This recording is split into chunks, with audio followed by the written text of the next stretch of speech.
Ano tuloy? Question.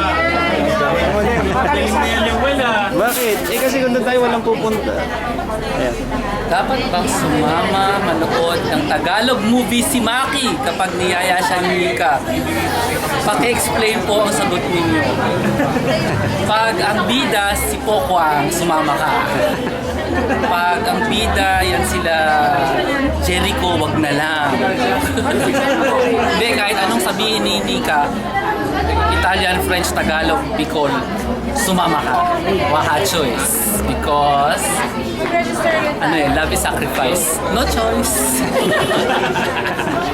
And, alam nyo na yun, happy wife, happy life.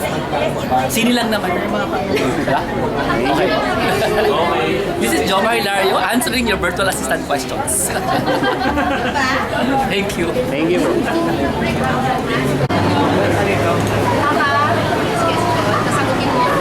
Sasagutin. Yes, kailangan mo basahin siya. Babasahin ko. Ano ipapangalan namin sa magiging anak namin? Kung lalaki ang anak namin, ano kaya ang magandang pangalan? Kung babae naman, ano naman kaya ang magandang pangalan? Paka-explain po kung bakit ang pangalan na yun ang napili ninyo. Siguro pag lalaki, para original, Maki Jr. Original no? Pag babae, Janica Jr. Hindi, bakit? Siguro, being parents, you would like to be as role models to your children. A name is something that is unique to you and to your wife. Probably you would like to be original in that one. I'm just making a joke. Pero whatever it is, you pray for the name because that will be the name for your child continuously, that she will be or he will be remembered by that name as long as he or she lives. And I know that you are very creative in that, and you will be able to choose the perfect name for your kids. Enjoy, and I wish you well. God bless. Thank you, bro. Dito na po ito, dito na.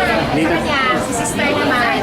Ayun, recorded yan. Kailangan sabihin ko ang question. Question, tapos sasagutin mo. Ano ang mabibigay niyo advice kay Mika bilang wife ni Maki?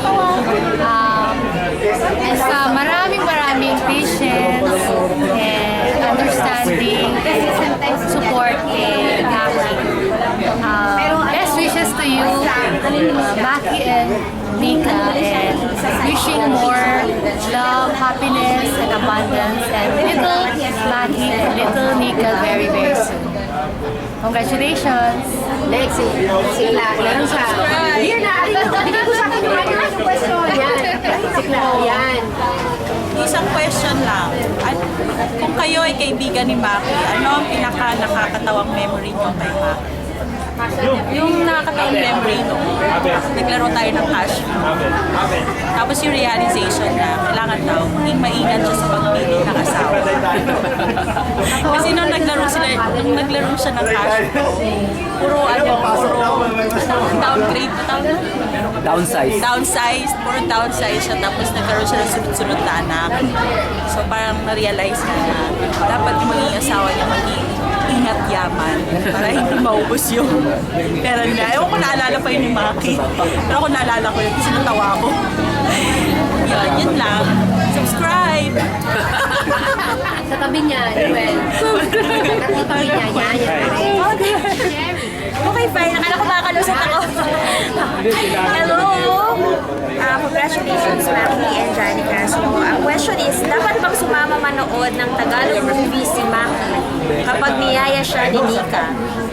Paki-explain ko ang sagot. Okay, so ang sagot dyan, syempre, bilang mga Pilipino, kailangan natin supportahan ang Filipino movie industry. And aside from that, syempre, kung ano gusto nila magpapasaya sa kanya, I'm sure gusto naman ni Maki magpasaya si